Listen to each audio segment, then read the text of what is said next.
So we're here on stage at the NEC with Nuno here, who's going to tell us about his Randall backline for playing with Rihanna. So if you please talk us through the amps, that'd be great.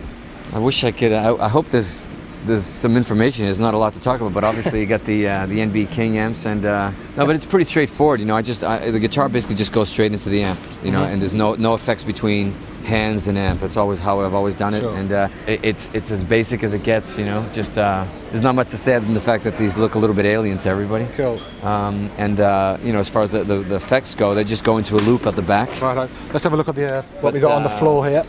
But the effects are just, you know, the GT8 that I use is predominantly for just some choruses and delays and for different songs and different settings. Sure. You know, with Rihanna stuff, there's a lot of different types of, you know, R&B and funk and punk and hip hop and, you know, heavy stuff. So I had to do just a bit of an adaptation for it. But yeah, it's pretty straight up. Octave pedal I use on one track, maybe that's about it. But. I mean, do you use any compression on the clean sounds at all, or do you not find nothing at all? No, because I find that even going through the house and the PA, that they're always the PA is pretty squashed usually anyway, so they have something on the house itself. So I think for it to cut through properly, I try not to do too much compression on it. Sure. And I haven't seen the show as yet. It's a pretty rocky show. It seems like you get a chance to really blaze occasionally. Yeah, it's pretty cool because you know, at first I was thinking, Jesus, why would I do this? You know, because I know Rihanna stuff and there isn't a lot of guitar there, and then that's why I thought, wow, that would be really interesting to be able to add, you know, and to have that blank canvas and working with Tony Bruno, the music director, who's got some great rock arrangements for it. Yeah. And we ended up putting some. You know, just it really rocks the show out. Anybody who's come so far has been a bit surprised at how rocking the show is, and that's pretty fun. Yeah. I mean, how did you get involved? Did they ask you, or did you? Yeah, your guys I camped out in Rihanna's lawn out front for about 6 months until she would talk to me, and yeah, it was just to ask her on a date. But then she said, "Well, I'm not really attracted to you," and then she said, "But you want to play guitar?" I'll try. That's exactly how it went down. Will that work for me, do you think? I think it'll work for all of us. She'll give us a job. She's a sweet girl. She feels bad for all of us. Yeah. We'll just nip round the corner and check out the guitars if we can. Yes, let's do that. Thank you very much. So, do you have the original Beaster here? The one, yeah, it's the right one here. and only. It's right here.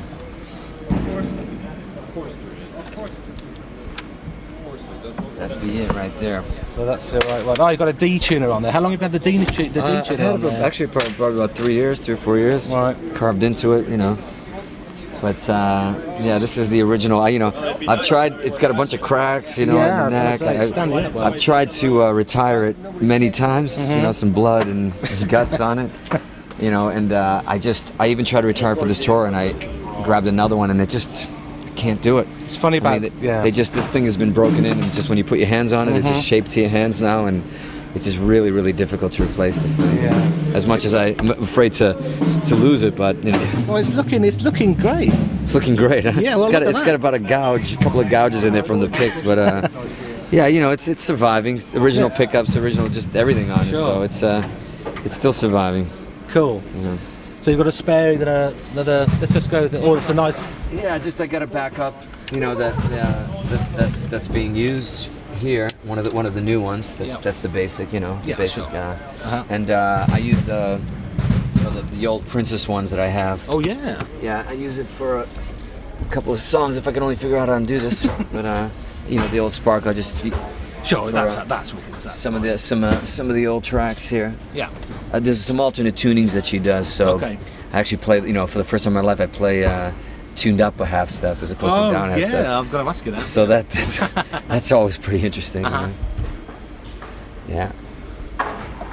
So. And a V. There's always a time for a V for sure. The V. These are actually. This one's not mine. These two are. Oh, okay. These two are Rihanna's. Oh, right. Yeah. This is that actually Washburn had made for her, and those you know. Are cool. Actually, those are very cool. Yeah, it's she plays you know, showed her a few chords and stuff, trying to teach her a little bit, and she plays it on a song called Rockstar, and yeah, this is her personal sort of stash. That is a very cool guitar. Yeah. What else?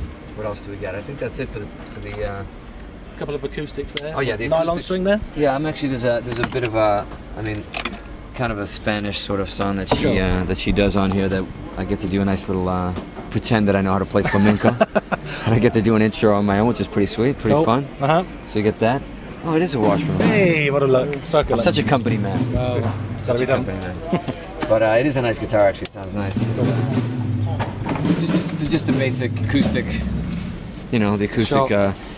When you're sitting on the pink tank, you have to have something that. You sit on the pink tank. You know, to play. Did I just say that out loud? Yeah, sorry. Scratch that from me. Well, edit that out, please. I never sat on a pink tank before my time.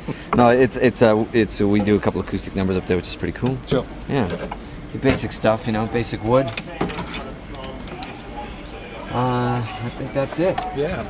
As far as it's very boring. I'm a very boring. There's no racks. There's no tons of effects. There's no Bradshaw systems. There's no. I thought you had an ADA one hidden away somewhere. You know what? I haven't pulled that thing out in a long time. You still have it? I still have those. Yeah, they're in storage. Cool. I kept collecting dust, but one day I got to pull that out and see what it. It's got to be. It's got to be worth it. We tried the MB King a couple of months ago, so hoping it would give that sound off Porno Graffiti if we no, it's a better sound through the proper amp. It must be. Well, yeah. Well, I mean, it's. I mean, I used to obviously the proper amp. I mean, the ADAs had proper tubes and everything. So it was a proper amp. It was just a very oddly displayed, strange thing. Pair of pieces. But, no, I'm actually really happy with the amp. I wouldn't be playing it if I wasn't actually happy with it. For sure.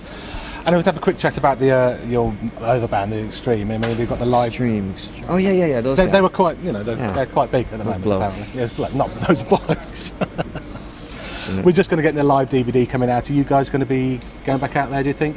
Or we'll be out. I mean, I'm actually trying to take advantage of using this tour. There's a lot of downtime on the bus and hotels to write and record that. And I've been sort of writing and demoing up songs for the new Extreme stuff. We're going to try to do some very interesting things this next record. So, Cool. Well, we're looking forward to that. And thanks very much for your time. Thank you. Really appreciate it. Get off my stage.